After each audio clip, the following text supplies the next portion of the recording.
It's been a very long week, and I'm glad to be with you today. I'm Harriet Agbinyi. This is the last edition of Business Morning, at least for this very busy business week. Thank you so much for staying with us, and of course, keeping up the conversation online on Twitter. That's our various social media handles on Twitter, and of course, sending us emails. We appreciate every single one of you.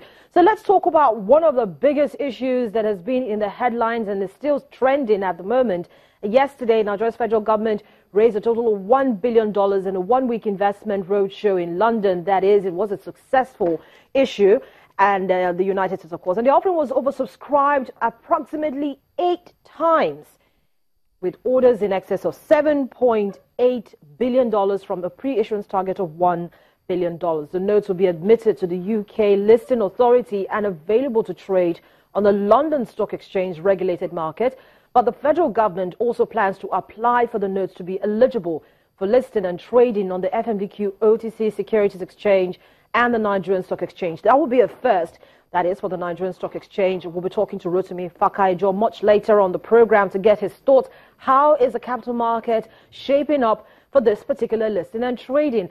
And of course, this €1 billion Eurobond is the third successful Eurobond issue by the federal government. And this is coming despite continued volatility in emerging and frontier markets, and clearly shows international investors community in Nigeria's economic reform agenda. We've got Dr. Andrew S. Nevin, the chief economist at PwC Nigeria, joining me in just a bit or much later on the program as we take a look at the state of the global economy, where Nigeria is. They have a report for 2050 talking about the state of the global economy and how developed emerging economies like Nigeria actually have a part in this, and what will happen from 2016 to 2015. You want to be part of that conversation.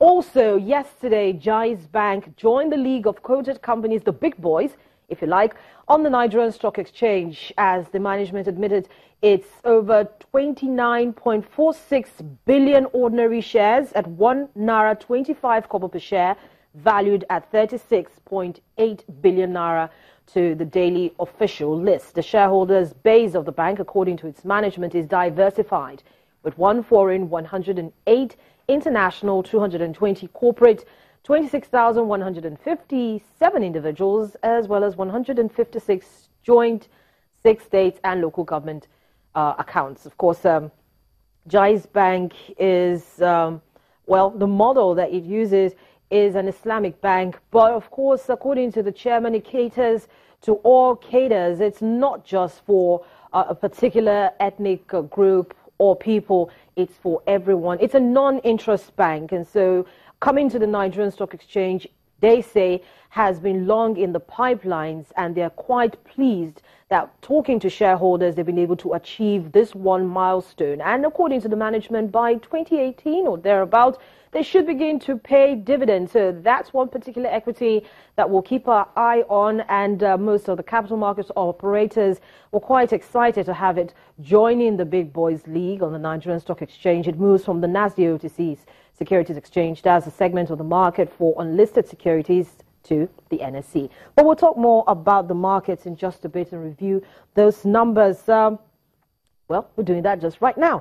But we'll start from the FMDQ OTC Securities Exchange. And yesterday, we saw a little bit of tepid movement around the bond segment of the market as investors' appetite weakened towards FGN bonds traded on the FMDQ OTC Securities Exchange. So, taking a look at the list, you notice that the bond with the highest value had the least transaction, and that's the bond maturing on the 18th of March 2036 with a price high of 91.36, but a value of 24.10 billion naira realized in 5 deals.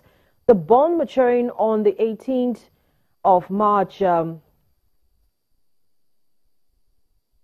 there seems to be a little bit of a mix-up there, but well, you get the picture. We'll try to sort that out and get back to you. But the others, that's, for instance, the bonds maturing on the 15th of July 2021 and 29th of June 2019 had little, well, very muted transactions 4 and 3 respectively, with values coming in at 1.60 billion naira and 300 million naira respectively.